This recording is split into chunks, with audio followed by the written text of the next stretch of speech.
آپ کہتے ہیں کہ نواز شریف کی نااہلی کے فیصلے کا کوئی ٹھوس جواز نہیں تھا، تو کیا آپ نواز شریف کو بے قصور بھی سمجھتے ہیں؟ دیکھیے، جس بنیاد پر ان کو ڈسکوالیفائی کیا ہے وہ کافی کمزور ہے قانونی اور آئینی طور پر۔ میں نہیں سمجھتا کہ وہ بے قصور ہوں گے، کیونکہ اس کے لیے ایک پراپر، کیونکہ اس وقت بھی میرا موقف یہ تھا، میں نے اور اعتزاز احسن نے مل کر ٹرمز آف ریفرنس بنایا تھے، جس کو انہوں نے ریجیکٹ کر دیا تھا، یعنی نواز شریف اور ان کی ٹیم نے اس کو ٹرمز آف ریونج کہہ کے۔ ہم سمجھتے تھے کہ یہ بجائے کہ سپریم کورٹ سنتی، بہتر یہ تھا کہ ایک ٹرائبونل جس پر ہم ایگری کرتے اس کو نامینیٹ بے شک چیف جسٹس ہی کرتے، لیکن وہ پوری طرح انویسٹیگیٹ کرتا، اور وہ پھر جس طرح سے ان میں انفلوئنس نظر آتا ہے پیچھے، وہ واضح ہوتا چلا گیا۔ تو میں یہ سمجھتا ہوں کہ ابھی کوئی اس کے اوپر حتمی بات نہیں کہہ سکتے کہ وہ بے قصور تھے کہ نہیں۔ اگر جواز کمزور تھا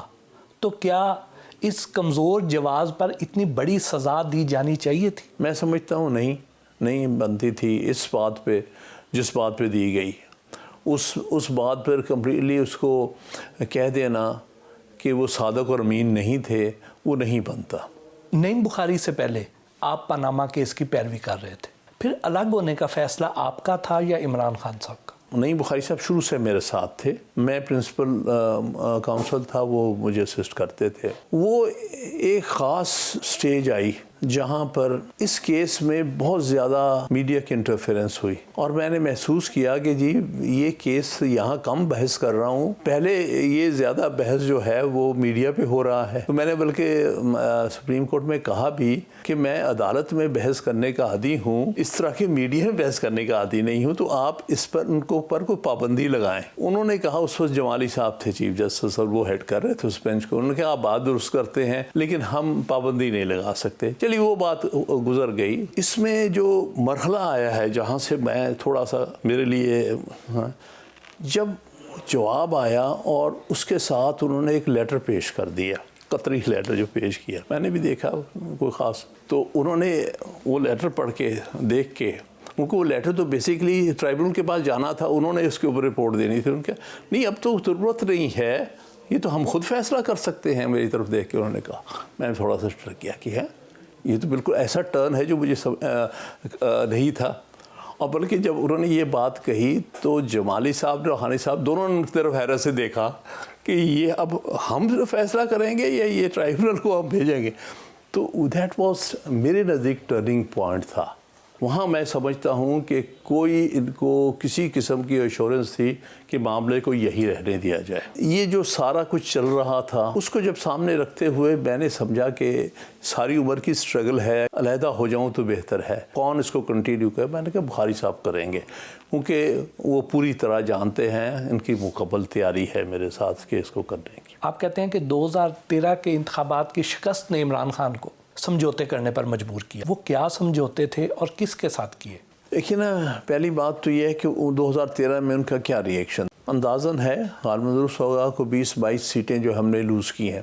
یہ نہیں کہ ہمیں اقتدار مل جاتا 2013 میں، لیکن یہ کانفیڈنس آ جاتا ہے کہ الیکشن فیئر ہے، اگلی دفعہ ہم اس سے بہتر پرفارم کریں گے، کیونکہ اس وقت ہمارے پاس واقعی کینڈیڈیٹس بہت وننگ کینڈیڈیٹس نہیں تھے۔ لیکن 20 زیادہ سیٹیں اگر ہم پنجاب سے جیت جاتے تو ہم کم از کم مین اپوزیشن پارٹی ایمرج ہوتے، اور اس میں ایک مین ایشو جو بنا ہے وہ 4 سیٹوں کی ری کاؤنٹ کا تھا، جو بارہا کہتے رہے عمران خان صاحب ویری رائٹلی کہ آپ نے ان کی ٹیسٹ کرنا ہے، تو یہ 4 سیٹیں، اس میں میرے سیٹ تھی یہاں کی، ان کی اپنی سیٹ تھی یہاں کی، اور ایک جہانگیر ترین کی سیٹ تھی، تو ایک سیالکوٹ کی سیٹ تھی۔ لیکن نہ اس وقت کے چیف جسٹس جو خارموئی چوہی صاحب وہ ریٹائرمنٹ کے قریب تھے، اور نہ ہی ان کے سکسیسر نے اس طرف جانے کی کوشش کی، اور نہ ہی انہوں نے، جو کہ میں سمجھتا ہوں کہ پی ایم ایل نے بہت بڑی غلطی کی، وہ بضد ہو گئے، اور بضد ہو کر آخری نقصان انہوں نے خود اٹھایا۔ یہ تو سر اس کا بیک گراؤنڈ تھا، تو وہ سمجھوتے کیا تھے اور کس کے ساتھ کیے؟ کیونکہ آپ کو 2014 کے ان کی کنٹینر کی باتیں یاد ہوں گی، نیوٹرل امپائر کا ذکر کیا تھا۔ اب ان کی ایک سادگی ہے کہ وہ بات جو ہے وہ زیادہ دیر دل میں رکھ نہیں سکتے، ان سے نکل جاتی ہے، اور وہ بھی نکل گئی تھی۔ جو نیوٹرل امپائر ہے انگلی اٹھا دے گا، اس سے بہت ساری باتیں ظاہر ہوئی، بلکہ مجھے امبیرسمنٹ یہ ہوئی کہ میں اس وقت سپریم کورٹ میں، تو مجھے پوچھا اس بینچ میں، اس وقت ہیڈ تو کر رہے تھے ناصر الملک صاحب چیف جسٹس تھے، ان میں ثاقب صاحب بھی ممبر تھے اس بینچ کے، تو مجھے انہوں نے پوچھا صاحب یہ نیوٹرل امپائر کون ہے؟ وہ بھی شرارت کر رہے تھے. میں نے کہا میرا خیال ہے انہوں نے خدا کی طرف اشارہ کیا ہے کہ اللہ کچھ کرے گا. اس طرح کر کے میں نے اس کو ٹال دیا. پھر اسی طرح جس دن انہیں موقع دیا گیا اس وقت کے chief of army staff Raheel Sharif صاحب کو ملنے کے لیے، تو گاڑی میں بیٹھے مسلسل ہنسے جا رہے تھے. عمران خان صاحب خوشی کی ان سے سنبھالی نہیں جا رہی تھی، حالانکہ وہ شوڈ ہیو بین کمپوزڈ. ساتھ وہ ڈرائیونگ سیٹ پہ بیٹھے تھے جہانگیر ترین صاحب، اور ان کے ساتھ بیٹھے مسلسل ہنسے جا رہے تھے. جب میں ان کو دیکھتا تھا تو مجھے امبیرسمنٹ ہوتی تھی کہ اتنی خوشی کا اظہار کیوں کر رہے ہیں، صرف چیف آف آرمی صاحب سے ملنے ہی جانا ہے. لیکن جب اس کا سارا ڈراپ سین ہوا اس میں ان کو کافی 2015 میں کافی ڈس اپوائنٹمنٹ ہوئی. تو اس لیے جب یہ پیناما پیپرز کا اسکینڈل آیا تو انہوں نے بار بار کہا کہ لگتا ہے کہ اللہ میاں نے سو موٹر روڈس لے لیا. آپ کہتے ہیں کہ جہانگیر ترین اور علیم خان گروپ نے پارٹی کے اندر یہ امپریشن قائم کر رکھا تھا کہ وہ پارٹی کے اخراجات یہ لوگ چلاتے ہیں.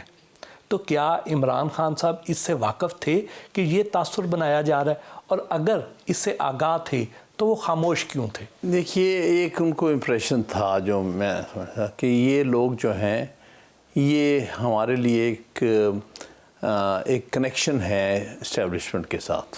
ان کے اخراجات چلانے والی بات پر تو شاید ان کو کوئی اتنا زیادہ علم بھی نہیں تھا، اور غالباً یہ بات درست بھی نہیں تھی، کیونکہ جو اخراجات چلائے جا رہے تھے وہ اس میں تو باہر سے بہت ساری کنٹریبیوشن آ رہی تھی، پاکستان کے اندر بہت ساری تھی. حالانکہ یہ فائنینس کمیٹی کی بالکل منٹس پر ہے جو ان کی کمپنی تھی، وہ مفت کوئی چیز نہیں دی انہیں سب میں پیسہ لیا ہے، پارٹی نے ان کو پیمنٹ کی ہے.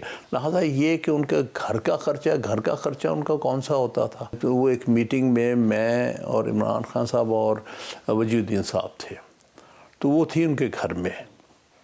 تو تھوڑی دیر بعد ریحام خان بھی اس میں آ گئیں، بیٹھ گئیں. تو ہم نے کہا کہ ہمیں یہاں نہ بلایا کریں، آپ ہمیں وہاں سیکریٹریٹ میں بلایا کریں. یہ جگہ صرف آپ کے رشتہ داروں کی اور ذاتی دوستوں کی ہے. میرا کہنے کا مطلب ہے کہ وہ جو ہر وقت 24 گھنٹے جہانگیر ترین وہاں بیٹھا رہتا تھا اپنے ساتھ 3-4 آدمیوں کو لے کر، اور ہر ایک کے آنے جانے کا وہ حساب رکھتا تھا. اون چودھری ڈیلی اس کو کہتا تھا کہ بھئی آج یہ آیا، اتنی دیر بیٹھا. مطلب میں اور عمران خان اکیلے بیٹھے تو بار بار جھانکتا تھا. میں نے کہا آ جاؤ اندر آ جاؤ، باہر تو نے دینی ہی ہے نا رپورٹ، تو آ کے بیٹھ جاؤ کہ تمہیں پتہ چلے کوئی سیکرٹ بات نہیں ہو رہی جو تم بار بار جھانک کے دیکھ رہے. جو وہاں پر بھی میٹنگز ہوتی تھیں وہ پارٹی کے خرچے پہ ہی ہوتی تھیں. میں نہیں سمجھتا کہ ان دونوں کے خرچے پر تھے، لیکن یہ اس طرح کر کے امپریشن دیتے تھے. ہاں کچھ فرنیچر ضرور انہوں نے خرید کے وہاں انسٹال کیا تھا. فارن فنڈنگ کیس کے بارے میں آپ کی کیا رائے ہے؟ دیکھیے اگین میں عرض کروں جو فائنینشیل ایریا تھا نا، اس میں نے کبھی حصہ نہیں لیا، بلکہ اگر کبھی انہوں نے کہا بھی کہ فائنینشیل بورڈ کے آپ ممبر بنائیں، میں نے کہا نہیں، میں اس ایریا کا کچھ سمجھتا نہیں ہوں. جہاں تک میں سمجھا ہوں مسئلہ ہے نیچرلی اکبر بابر جو تھا اس کا زیادہ نظر تھی اس چیز کے اوپر. جو ہوا ہے وہ بظاہر فنڈ باہر سے آتا تھا. اب وہ فنڈ کو وہاں سے جب آتے لیگلی آنے میں مشکلات پیش آتی تھیں. جو ڈونر کنٹریز کے جو قوانین ہیں ان قوانین سے ٹکراؤ ہو سکتا تھا.